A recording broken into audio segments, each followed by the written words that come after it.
na yende konabiso malonda na yebite omoni institution wana ya seni batu nyonso babimaka na seni babimaka na camouflage ezaka olalo la muki o kingani ndia komi président seni ki bureau na été na ye komona lisusu na élection 2011 babeta batuma ça c'est à bout portant. Oui, je confirme que Nazali candidat président ya Seni. Oyo ndeko na biso ngoyi mulunda kolobate. Et comme même n'a pas propos mouchaso bimisana munoko na ye, en tout cas vraiment ma trop. Ndeko na biso nanga ndenge moko. Po bino bozaka 500. Mais population ana bazaba 2 milliers. Donc, mon beko ezamba mbete. Mais ezalaki Voilà, mesdames et messieurs, bienvenue dans le magazine Abno Bolingaka Mingi. Exprimez-vous sur votre chaîne Concept Touch. Merci à vous, nos très chers abonnés, pour cette confiance. Surtout na couple Milando. Coup de chapeau à cette très belle initiative. Hein. Merci de Rokende Kaka toujours. Ike Oke Lokendo. Nandenge Brice Moupia Lobara toujours. Voilà le Tokutani na numéro Oyo. Poto Lobela Makambo Itali actualité politique de l'heure en République démocratique du Congo avec l'homme du dialogue, du troisième dialogue. L'homme du dialogue. Il s'appelle Eli Bosoki. Eli Bosoki Azali Bongo, président et décédé dynamique des Congolais pour le développement. To sombi tene ki makanisi na mona mboka Eli Bosoki o azali candidat bana ya Congo bazozela bana ya kin Congo mobimbezo zela candidat ya Seni Yewana. Hein? Bopa langanate Yewana nde akozala le nouveau président ya Seni pour mbutu ekota ki trona Seni wana. Ya oya pona ko sokola pona ko ravager ba anti-valeur. Voilà, je vous propose cette émission et puis on se retrouve tout juste après. C'est parti. Bande Kubalandi Yamasolo ya politique na lokote ya Lingala topesi bino penza mbote pe totonde bino botondi pambate te kokuta na biso na bino mokolo ya lelo poto meka kosolola makambetali mboka na biso République démocratique du Congo bipai biso bokozali baku ya kolanda biso kobanda awa na capitale ya RDC na ba province topeli banda ya mboka esengo na motema topesi bino penza mbote lelo tokozala bongilongo na ndeko moninga mopandi sango Mercis Mayangila journaliste indépendant on a repesa mbote mbote na yo mwana mboka Florin Benga et sengo na ngai kozala liboso ya ba téléspectateurs poto sombiti na makanisi na Itali actualité politique de l'heure en République démocratique du Congo boyoki malamu penza Mercis Mayangila elongo na ye toyambi pona bino moko ya bilombe na masolo ya Congo démocratique mboka na biso mokambi ya dynamique des Congolais pour le développement décédé la grande société civile totangi wana mwana mboka Eli Bosoki poto kopesa elongo na Mercis Mayangila mbote Eli Bosoki mbote bandeko journaliste ya Congo ya solo elongo na Eli Bosoki bandeko balandi tokolobela mingi penza lolenge politique mboka na biso ezali kotambola boyebi lelo Congo démocratique kambembe na boyoka ni bosangani ya mangomba mabale ya politique FCC PKH pekuna mwa matata mazali penza tokomeka kotala yango malamu penza na masolo lelo tokotala pe likambele tali libombo ya ekolo to pe économie ya Congo démocratique mboka na biso mosolo ya dollar ko ici franc congolais makale kale etumba yango ekosuka boni tokomeka kotala yango ntalo ya biloko bya boleye ezali komata se komata ekosuka epai wapi sime ya kobundisa bokono ya COVID-19 nkita ya Congo démocratique ekotelema epai wapi tokotala yango pe tokotala mokambi wa ekolo Félix Tshisekedi Tshilombo na bakelimi beko ba parlementaire makambi ezali koleka kuna ezali bone gouvernement na biso ya Congo démocratique na mokambi ekolo Félix Tshisekedi mambiringa mbiringa ezali komona milinga ezali kobima nana ezali kopelisa moto tokotala yango likambe tali Seni nani akokita na sima ya Corneille Nanga na bilo ya Seni tokotala yango pe na suka boyebi ndenge politique ezali kokende makanisi bele ezali kosenga bana mboka bafanda basolola dialogue eko kabongo kosalema ezali makambo mayelongo na Mercis Mayangila tokozana yango na mwana mboka Eli Bosoki mokambi ya dynamique des Congolais pour le développement décédé la grande société civile motuni mukuse penza ndenge to yambi yona merci mayangila est-ce que liboso qui est à l'aise Nazali à l'aise Nazali vraiment trop à l'aise pona koyanola na mituna na bino mami koleke bele liboso ki na nzela bitando ozomona na penza te silence wana et outi na nini l'homme du troisième dialogue. Voilà. Oui, je crois que en 2017 ensemble Nabino dynamique des Congolais pour le développement la grande société civile tosalaki musala munene tozalaki Nabino elongo avant ba élection tolobaki et ça les lieux yandeko nanga ya ba élection ekobota nyamu lokola santé taki asalaki ba élection na lolenge na ye après ba élection bomonaki c'est-à-dire tuerie ezalaki na ba kikwiti na baba parce bino bozali ba journaliste ya Kinshasa mais soki bozwaki chance wana ya kotambola na intérieur ya mboka ba victime bazalaki ebele pona ba élection ya ndeko nanga asalaki alors pona biso ndiango kangaki munoko ekangi biso munoko te to sepelaki alternance wana esalemaki tomonaki ke ndeko Kabila tiki kiti ya bokonzi pe ndeko Félix Tshisekedi Tshilombo oyo auti na opposition azui kiti ya bokonzi tomonaki ke wa surtout que décédé banda ko senga bokonzi ke na gamba de PS effectivement o rappelenga eloko ya mutuya biso na 2017 na ba déclaration na biso tolobaki ke pouvoir ekende na la vraie opposition délimitée. Je crois, heureusement que bino beaucoup fité, biso pe to kufité. To bandaka ko sengela limité pouvoir wana depuis 2017. Nzambe ayoki malobana biso. Bokonzi ekena limité. Et ça loko sengaki. Il faut que la yango temps otala fonctionnement na yango. Ndestina ya silence na biso yango wana. Mais bino boza bandeko ya société civile ndenge nini bokene ko senga bandeko mususu ya bandeko ya parti politique ba kene ko zo pouvoir bino boza bandeko ya société civile au milieu du village. Effectivement toyebaki ndeko Kabila asalaki déjà 2 mandats et na 2 mandats to salaki sondage na biso na bayi politique nyonso tomonaki mutu azana poids politique ya kokamba mboka na moment wana ezalaki bandeko ya limité et salemi pe lokola tokanisaki ndeko Félix azui bokonzi. Bon, si koto bundisa kaka ne bandela jui bokonzi to fandaki totale saleli nae bof ba traité Libosoki de tout le nord balobi que Libosoki azape mon pandi mususu côté ndeko Martin Fayulu. Oui. Moi je crois qu'à l'époque tant que tozo sengela la vraie opposition délimitée pouvoir bango nyonso bazalaki ensemble. Bango nyonso bazalaki ensemble. Nde tomonaki na ko liboke na bango wana mutu ezali ko bimisa mutu donc eza lokola bokoza la ba même batambolaka ngulupa mais bateka maka mutu ya mokote ndeko Félix azalaki déjà kopesa ba signo na yebaka mukolo mususu nazalaki na boulevard Triomphal tango baye ko sala meeting na bango oyo ya ba opposant na boulevard Triomphal ngai na leki bandeko na ye mususu bayaya na ye bandeko na ye mususu bakomaki na podium alors nga na leki na komi place oyo ya baroulage namoni yazo ya makolo na bato IDPS nakanga liloba petit moko aloba ba petit oyo ya bango ya ba combattant na kitisi glace abi vie président mboka yeyu et liloba wana etikaka nga makasi ya lobaka ngona ndenge na bango ya kiyanke mais ngai lokola moto oyo ya investigation liloba wana ekotaka ngai alobi kana mukuse alobi maloba mi baleta bi vie président yeyo président mboka yeyo Nathalie ndenge Félix aotambola ndenge so kende po alanda bandeko na ye na podium et na s'inspirer mbala moko ke mukonzi mboka ya lobby yeyo donc ezalaki wazarte Liboso qui vient zalaki bandeli introduction ya maso na bisha mukona lelo to mekakotala Félix Tshisekedi Tshilombo azio bonga ya kokamba mboka sima ya Joseph Kabila Kabonge et salite boyo kane salema kati na FCC ya Joseph Kabila na cash oyo kambami na Félix Tshisekedi bakamba mboka pona mibu mitano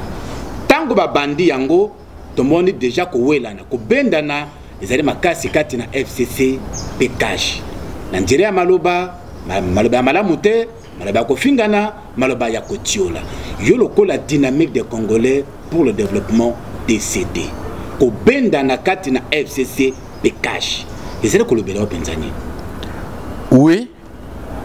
esengeli babendana po libala nyoso soki bobala ni sika esengaka ezwa temps po boyeba ko se comprendre que likambo yo mobali nanga linga boyete mwasi nanga alingaka boyete ezwaka temps mais oyo ya politique parce que tango banjoko mibale baza kobunda matiti nde yokaka passe c'est-à-dire tango bango bazo wela na peuple congolais ndazo souffrir peuple ndazo souffrir alors biso tokolinga peuple wana souffrir lisusu te espoir na biso nyonso ezali epai ya ndeko Félix Tshisekedi Tshilombo tokondima lisusu te peuple oyo alela lisusu nde tosengi lokola boyokani wana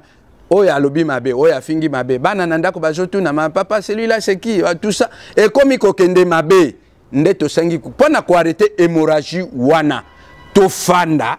to solola to recadrer batir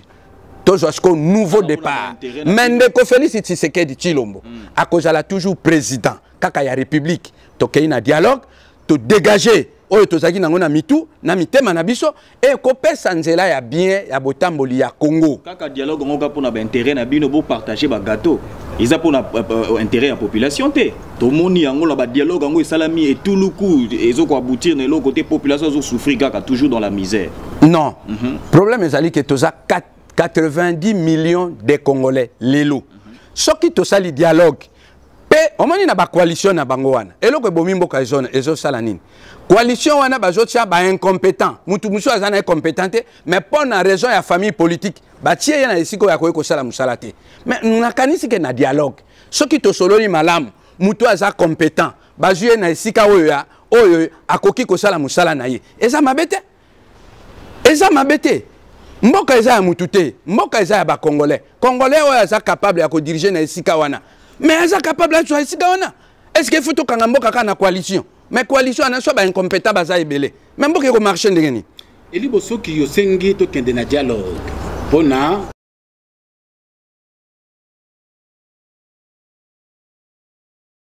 dengo lobi yango libala ya FCC cash ba Congo bana Congo baike bazali ko senga libala likufa bakabwana bafandela tusu lisangate yo lobi boni kokabwana oyo bandeko mosusu baza ko senga bakabwana ekobotela biso mbuma ya malamu te ezali na ndeko musicien moko alobaki na bitumba biso nyonso mibale tokopedre kasi na boyokani biso nyonso tokoganye nde biso tosengi dialogue mais bango bazoyokana te liboso effectivement eza kaka bango te nde bakolo Congo eza ya Eli eza ya Kabila eza ya Félix eza ya Bemba eza ya Florine Benga Congo eza ya ba Congolais lokola bato mibale bana mibale na ndako bazobunda yo papa oye okoloba nini dans un premier temps ofansi bango boza bandeko bozo wela nini papa esalaki ngabo te namoni ligne à suivre za boy yo salaki mabe ale tobosana makambo wana tozwa nouveau départ lokola papa ya solo biso tokotinda te boka bwana boboyana parce que wana ene kobota mobulu ekokota et bandaka bien même mokolo esila ke yebanaka te alors un papa bien réfléchi atiaka nde kimia alukaka nde kimia nde musala na biso la grande société civile lilo tozomona covid-19 ezopesa pasi ba congolais bazolela nzala epai wapi mais le dialogue ngo bozo kende lobo lukana no bomeka nanu ko bongisa social ya congolais mais bino bozo lukana no makambo ya dialogue na zongi lisusu kaka na question na ngai pour que ezala na ba propre intérêt na bino au moins teke ezopesa pasi yango na congolais alingi na bango balingi lisusu libala wana ya FCC na kashité oui libala ya FCC na cash ce qui est vrai que moi incompétence na fonctionnement ya l'état eza ebele ndeto sengi toli to accuser x to y te na kati ya dialogue parce que mama ya likambu awa po Congo est décollé eza masolo tout monde yango ebele masolo yango non mais erreur bozo congolais interdiocésain to kaka ba dialogue na ba dialogue mais erreur bozo mettre yango wana bitumbe zo continue Congo eza munene yo kanisi soki mutu lelo atande ko Félix Tshisekedi Tshilombo avant di kaka na bureau na yalobi nakamba mboka oyo pendant 5 ans sans azwa ba idée côté mususu azwa makanisi côté mususu akoza na difficulté mais na kati ya dialogue o balobaka ke reculer pour mieux sauter na kati ya dialogue et ko inspirer payer ah oui lokola to sai dialogue na profiter pe likambo yo peut-être ya FCC na cash batu pe bako to vani na dialogue bayeba et kopesa pe batu mayele et kopesa même autorité morale ya FCCP mayele bi oh na kanisi tango mususu pe na côté na ngape moi ba compétence surtout que na 2015 na se rappela kande kwa lobaka ke na ngambo na ye azata na 15 personnes était oyo bakoki ko sala na ye gouvernement mais lelo toza na gouvernement 60 combien de 65 ministères FCC bazana combien une quarantaine mais tant que vous avez 15 personnes étaient oyo bakoki ko accompagner yo na vision na yo mais déjà ba ministère na yo eza au-delà ya quarantaine c'est-à-dire ba incompétent pe baza déjà non parce que vous avez 15 personnes té alors yo ba pèse 40 quelques ministères c'est-à-dire na kati ba incompétent pe bazali donc il faut que na dialogue pour bambuma mabe wana tolongola ngo po Congo eza munene Congo eza ba congolais toza 90 millions ba compétent pe baza ebele il fallait que kaka bitumba e commander boye pour que lelo bo luka makambo dialogue kala wana sincérité ezala kité bayoka na po ba kenelelo na coalition wana pour que lelo to mona makambo te il fallait esenga ka to ko kaka na dialogue boye lisusu vers ngai pona ko senga boyoka oyo na lobaka ezala kanango parole d'évangile te mais naza visionnaire na ebisaka bino qui est pouvoir et qu'on a limité lelo tozana bino beaucoup fité il faut pas le bela kabatu il faut pas le bela peuple lelo na numéro 1 à Congo Félix Tshisekedi auti wapi auti na opposition bien évidemment ya wapi opposition za bela ya wapi ya limité merci beaucoup Eli Bosso qui toko bana masolo na biso lelo na robaki on bandeli awa mosolo ya dollar et quoi ici franc congolais makale kale amata kita franc congolais azali kokokate yango esali tentalo ya biloko na kati ya mboka ezala ya kombata congolais akomi kosomba boîte moko ya tomate bakati yango na ndambo bakangi maboke moke congolais akomi kosomba soso moko etekami na commune mitano makoleke na kitambo bapapa eke masina libumotika na barumbu mokongoleki na limeti soso moko biloko komi moya ko vivre ezalité dikanisi ya yo lokola mokambi ya décédé na kokoya ya franc congolais liboso ya dollar pentalo ya biloko ndenge mati ezali penza boni bakoki ko banda wapi po balongola bana mboka na mokakatano oyo likambo ya dollar komata na mboka na biso pe ya talo ya biloko nakoki koloba en un mot bandeko na biso ba opérateur économique oyo bapaya pena oyo bandeko na biso ba congolais baza mutema mabe bango nde baza ko aider Congo te eza bango pona nini alobi eza bango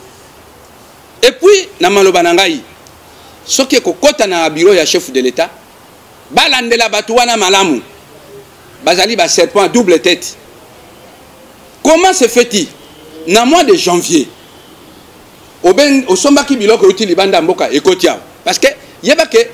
90% ya oyo toliaka awa na Congo na surtout na Kinshasa eutaka libanda mboka même matungulu eutaka libanda mboka yo sombi biloko na janvier biloko ekoti na République démocratique du Congo na février na mars coronavirus ekoti na monde entier la frontière ya monde nyonso eza ya kukanga c'est-à-dire tango yaki na biloko wana bakangi ba frontière biloko ekotaki kaka na dépôt o perdre loko moko te mais comment boni kaka tango ba déconfiner mboka kutu ba frontière nanu pe efungwami te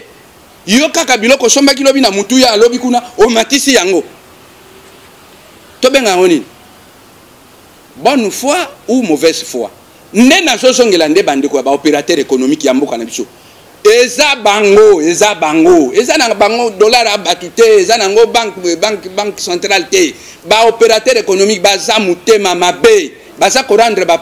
congolais service té. Est-ce que yango pe mutozo sala ke franc congolais etika ya kokoya makale kale face na dollar américain? Mais papa, tuna ngai pe na tuna yo. Bande ko wana ba opérateur économique tango ba yakana biloko bateka ona mosolonine. Bateka ona mosolonine, bateka ona franc congolais, to bateka ona devise. Baza mutema mabe. Ministre de l'économie a fongola misu na ye. Alandela batu wana baza mutema mabe. Na kati wana ba sese ezali. Pe tozo landela yango. Tozo landela yango pe toko bimisa batu na poisa. Eza lokola ke bazo batieli Ndeko Félix Tshisekedi ba kuba poke manda na ye koto yo batomboli bitumba, koto yo batomboli biloko kolia ayeba eloko zo sala te. Ministre de l'économie a fongola misu, alandela ba opérateur économique wana. Mais pour le lobby ministre économie de la opérateur économique les lots na banda muzito azalaka na primature les lots maintenant tata pona ki kozwa to yeko koma bongo tout le ba premier ministre ba leka ki on a pona yo ozomona gestion ya ba premier ministre eza malamu to eza mabeto et to ebité ezali flambé ya banka mususu ndenge ezo mata et tout ndenge nini tala ko diriger batu na koki ko diriger bino ndenge bozalia même mutu na mutaza na makanisi na ina ba idée na ye. Bisika kenda olala ba contact ya Joaka ta musunga na salakate. Moi je vous dis sincèrement, likambo ya mboka na biso na ndenge biloko ezo mata. Eza bokende musika te, boluka bandoki mususu te, boluka premier ministre te, ba opérateur économique na biso baza mutema mabe. Et puis nazolo bango naza clair, baza mutema mabe. Mais ça, là-bas, tout le monde a pointé du doigt le gouverneur de la Banque centrale du Congo, qui a gestionné ma baie, il y a que le dollar est toujours franc congolais. Mais moi, je ne crois pas qu'un chef, yemoko chef, a komi créé problème na kitinaye. Wana, je vous dis. Incompétence, il y a un lobby à Zalaki vice-gouverneur ya Masangu, Mikolele qui a commis titulaire, puis à Sali Mikolone Sikawana. Dollar est comme qui n'a toyo comme les lotés. Donc je vous assure que bande konabiso to lukando ki musikate to luka bande konabiso ba opérateur économique. Ba tu mabe bango wana. Très bien, très bien. Tout ba opérateur économique bangonde ba loki ya ba congolais, c'est-à-dire ba lingi mbongo ko le peuple congolais. Wana makanisi ande ko liboso santé et économie amboka na biso c'est mais à Covid-19.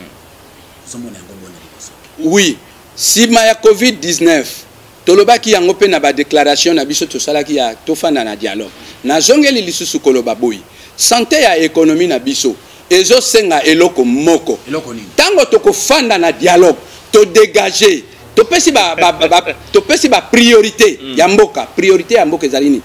mutu to pesa nano bilanga ezala lokola priorité de priorité tolona tala papa mais tolona bukanga lonzo awa voilà pesi biso résultat ni non bukanga lonzo ezala ki cop ezalaki cop ezalaki cop biso toza bato ya société civile toyebaka mambo ebele eza lokola yo oyebi mosuni ya bato oye kopakola mwana moke mafuta na monoko parce que projet nyonso soki eza ya bana mboka batiaka yango na poisa mais projet ya bukanga lonzo yo koyebisa ngo eza journaliste investigateur okoki kopesa ngai idée na bukanga lonzo wana ezaki na idée ni au bénéfice nango na nini wana gestion ya matata biso toyebi ke ba fufu mususu enika makawa iuti na bukanga lonzo ebimaka l'étranger eza na bato ba profitaka na ba fufu wana kongola profitaka na nini yango na beza cop totala bilanga bukanga lonzo te peut-être que bakoya susu ko ba changer kaka configuration nango mais agriculture na mboka loko ozotanga bukanga lonzo musupeza na mbandaka bukanga lonzo musupeza la na Congo central bukanga lonzo musupeza la na Lualaba donc to sala bilanga ebele to produire ebele obe mutabanda ko importer neti matungulu na Cameroun soki matungulu ezobota amona déjà inutile pour matungulu déjà zalaka soki pomme de terre ezobota et cause inutile à importer alors tango tozote kabiloko yoti na mboka na biso moko vous croyez que ekomata eomatate c'est-à-dire faut tolona et ça moko tout ça na cahier de charge na biso na décédé o to sala ke soki bo pesi biso par ya ko participer na dialogue wana to ko bisa cahier de charge na biso to ko lakisa bino oyo biso tozoko to conserva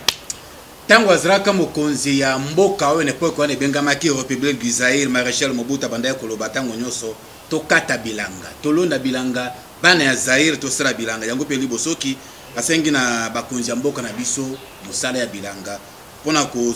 bundisa penza pe ko tombola l'économie ya Congo démocratique mboka na biso tokena kata parlement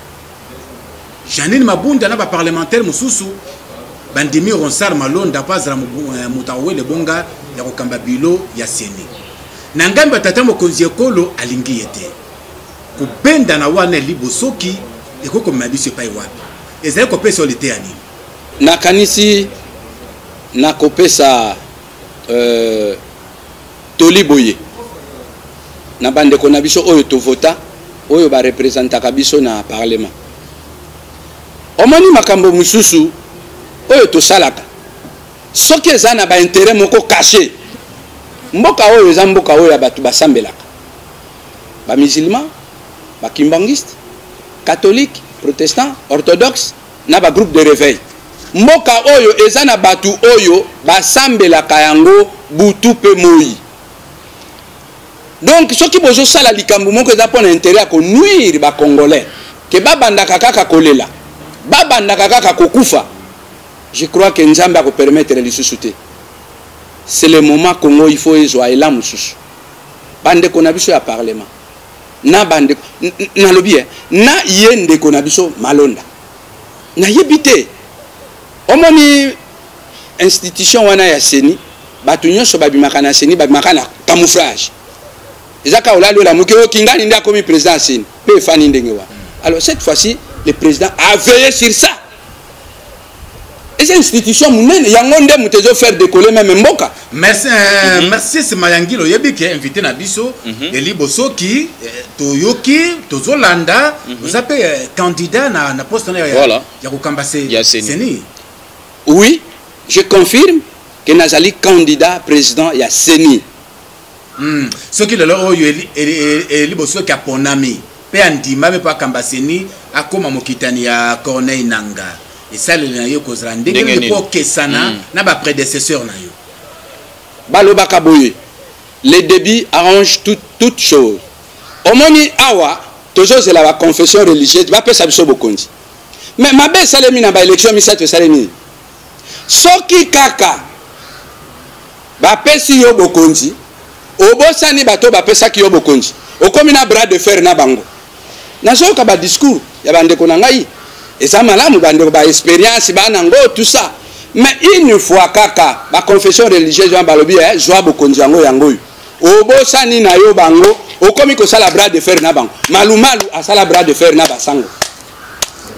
Que personne que paix à son âme. Oyo ndeko na biso ngoyi mulunda koloba te. Et comme qui même na ba problème so bimisa na munoko na ye en tout cas vraiment mawatro. Ndeko na biso nanga ndenge moko. Ngai soki na jui seni lelo na za koloba boyi. Ba conseiller principal na ngai eza ba confession religieuse. Oyo ba pesinga bokonji. Wana pona no zuite ko critiquer ba ninga za malamu. Non. Il faut koyeba ke bato wana ba double étiquette. Ya bomoto pe ya bonzambe. Tango bango ba lali ba loti yo. Balobi oya koki kokamba makambo oyo eza oyo. Yo il faut bango batika la ba parrain na yo. Tina fin ya mandat na yo. Et si komoni kokoso osongeli bango pona ko etuna bango tale sikobo na bango ensemble wipte pour intérêt à peuple ko bossa na kate 99% ya population ya Congo ba sambelaka na ba différents religions musulmans catholiques kimbangistes orthodoxes tout ça réveil et batuana confession religieuse on est la force bango ba za force bango so ya bousculer yo alors ceux qui ba pesi yo bokonzi après qu'on prêter serment au fani na kiti et loko ali boso songela bango papa na jubo konzi bino bo pesa kinga bo pesa nga mapamboli ils ont la corruption te na sima non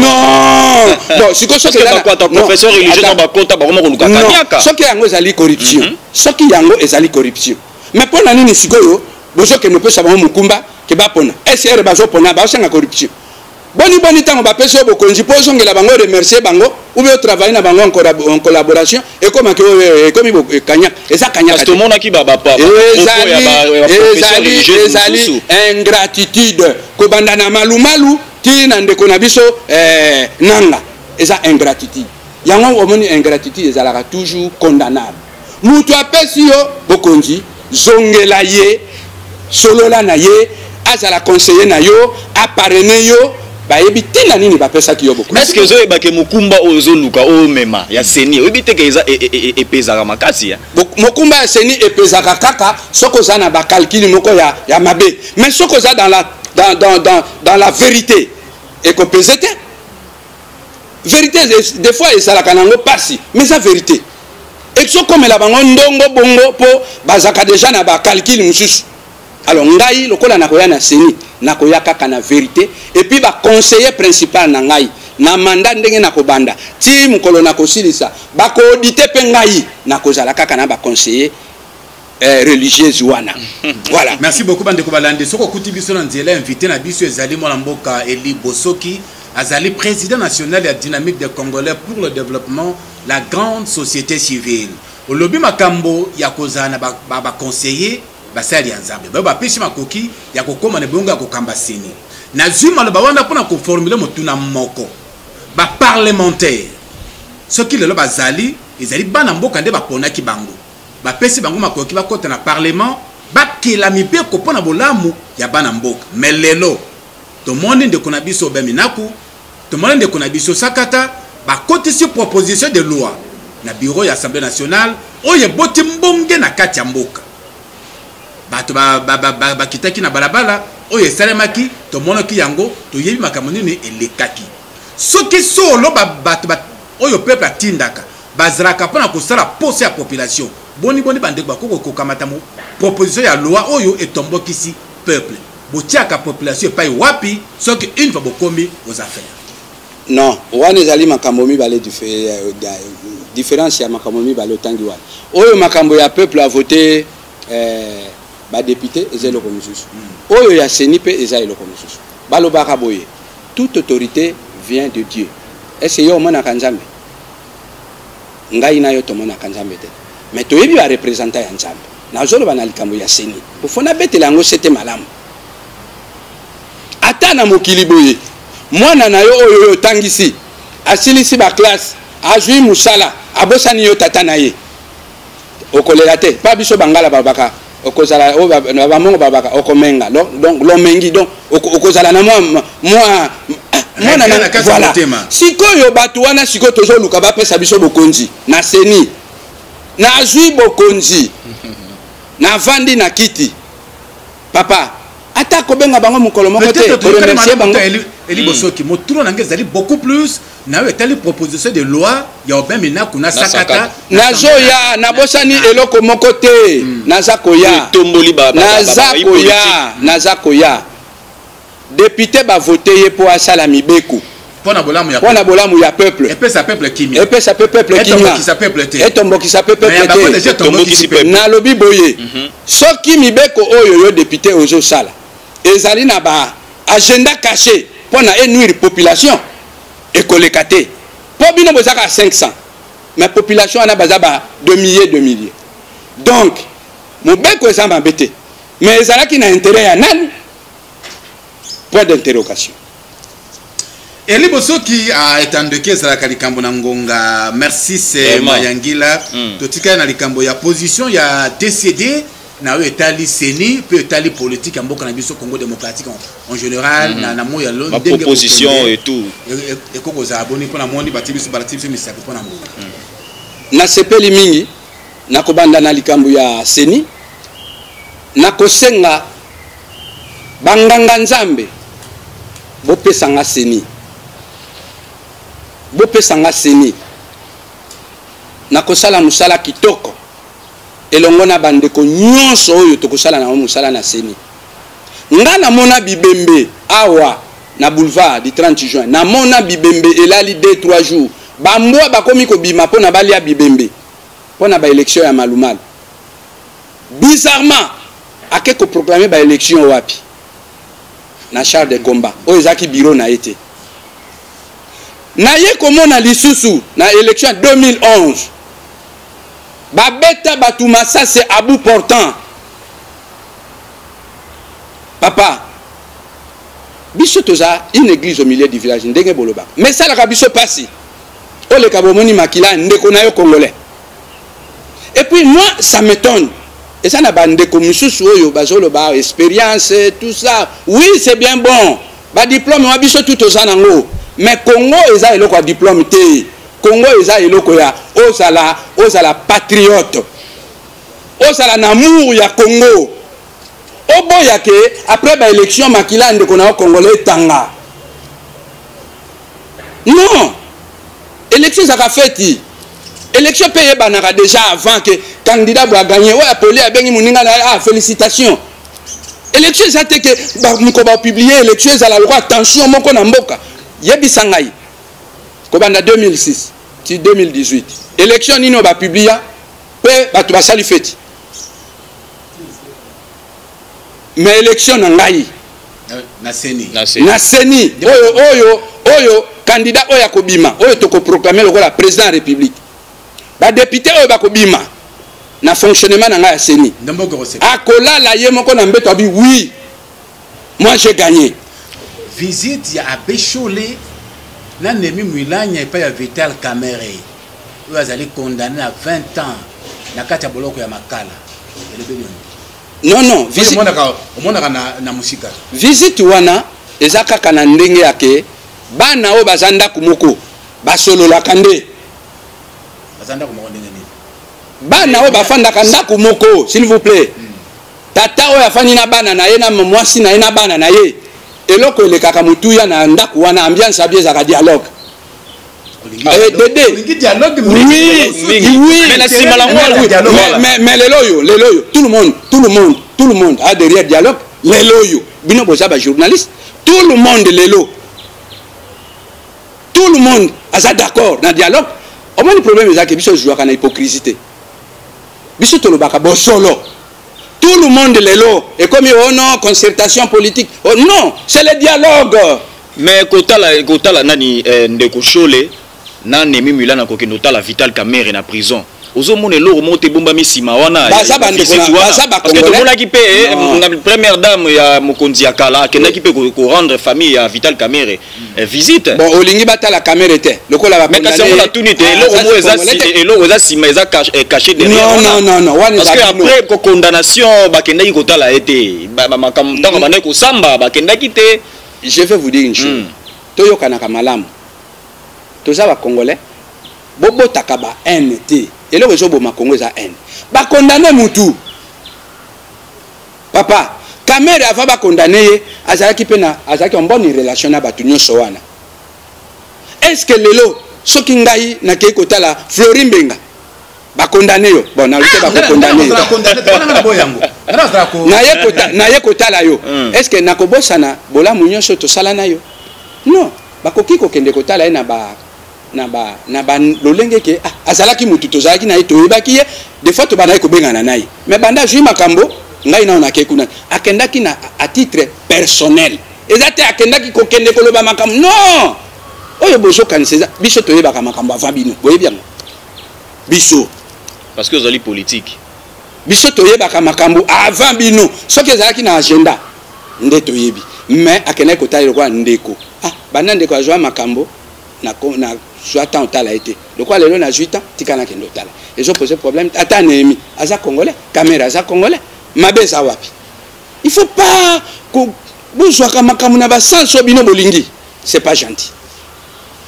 c'est que bandaka mokili mbala mibale okolingo za na katamboka soki babandelaka mokili mbala mibale simana liwa ozongi suna mokili ngai liboso nalingaki kozala décideur po ba idée na ngai bima ya dialogue te ba idée dialogue wana ebombi ba idée donc na nga ozaka mutu mukila te ndetina na luka nazala mukonzi ya seni mutu ya seni po nacha ordre tolino koko pesa na Ronsal Malonda conseil ndeko Ronsal Malonda aza mutu ya mayele mutu ya bwania lelo na ndeko Rosal Malonda experience aza nango mutu moko akoki koboya yango te toli toli na kopesa ye kaka ke soki etamboli na ye po toyebi te biso tokoki kokanisela mutu likambo boye mais ntango mosu azo se reproche na eloko te soki etamboli na ye ezalaki mabe azonga na etamboleli ya congolais ya solo po biso tozala totiaka nde kimia topelisaka moto te mais na mayele na bomoto aza na yango.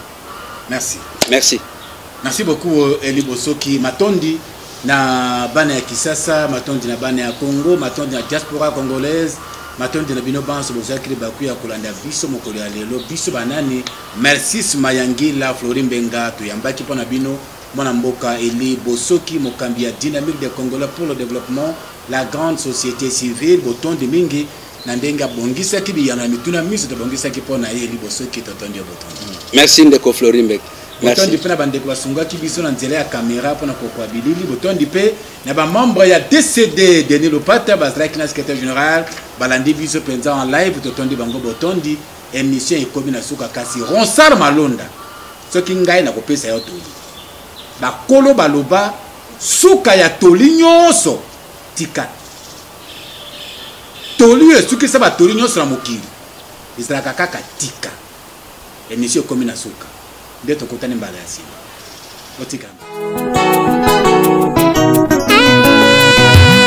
Voilà, nous sommes de retour. Hein. Vous venez là de suivre cette très belle émission où nous avons reçu le président de la dynamique des Congolais,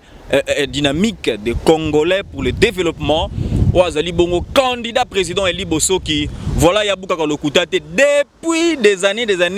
Tezala toujours naïe, Tobenga prophète Stonani. Voilà, Bilomoro Bolandi, bon tirer ma conclusion. Il n'y a rien à dire. Oh, et le ballon congolais, il n'y a pas à dire. Voilà, merci Nabino Bozala qui est belé à colonne d'émission. Oh, congolais nyonso. Bozali disséminé partout dans le monde. Na Russie, na États-Unis, na Belgique, na Turquie. Bozali ebele bozolanda concept touch télévision. Merci également au couple Milandou. Merci. Hein? Voilà. Bola mobosa les oleka mingi. Brice Moupio azalaki na sima ya caméra awa tozali bongo na Gombe. Nde pai wapi to sombi tena ki makanisi na mwana mboka Eli Bosoki abuki lokuta te. Yazali bongo candidat ya élection ya Seni. Merci na Kevin Bokoyo, merci na Glody Lunda Mobali Mbinga, merci na Héritier Tempo, merci na Onésime Pedro, merci na bana nyonso ya poto bozwa ki libako ya Rolanda Biso, merci na Florine Doukou, merci na famille Doukou